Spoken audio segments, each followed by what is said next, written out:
Hey guys, so I've done a couple videos recently about flowers that are good for bees in the early spring. We've talked about willows, we've talked about dandelions, we've even talked about daffodils.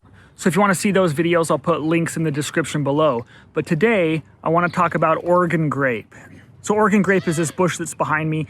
It's this evergreen shrub that in the spring gets these really bright yellow flowers, which are actually really attractive to bees. And not just honeybees, there's lots of honeybees on this bush, as you can see, but also a lot of native bees. So these bushes can be great flowers to attract bees to your yard or to help support these early spring bees. So let's take a look and see what I found. So all these videos were shot with my iPhone, which is super cool because it has this nice slow motion video feature. So it's cool to watch the bees fly around in slow motion. Anyway, pretty good video quality for an iPhone, I thought. So I saw quite a few honeybees, but there were lots of other things too. Like I saw a lot of queen bumblebees. Mostly I'm seeing Bombus huntii. It's pretty common in my neighborhood. This is a Bombus huntii queen. I think Bombus huntii is some of they're some of the prettiest bumblebees out there. I love the contrasting red, yellow, and black patterns on them. So it's early enough in the spring that we're seeing queens. They're just foraging, getting their nests already. Pretty soon they'll stay in their nests and the workers will come out and do the foraging for them.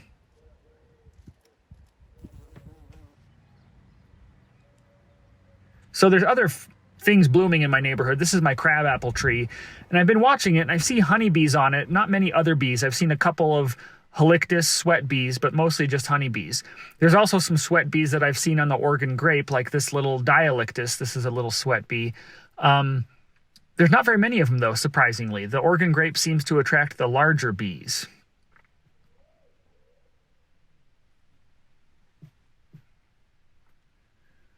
One of the things I was really excited about is the mason bees that are out. So in my yard, I don't have a lot of mason bees, but in the neighborhood, as I looked at the Oregon grape, I'm seeing a lot of these osmia. These are probably Osmia lignaria, the famous blue orchard bee. These are the ones that you can get to nest in your backyard in the bee hotels.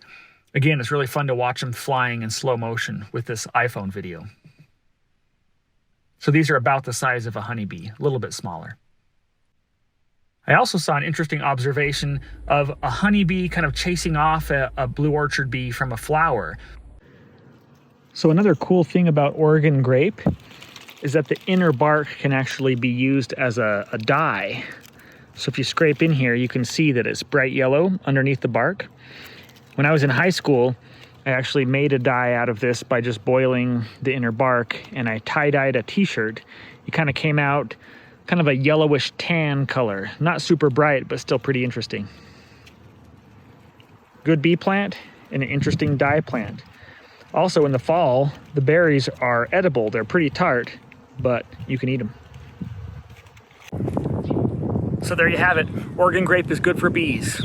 If you want to see more videos like this, subscribe to our YouTube channel and leave us a comment below. Thanks for watching.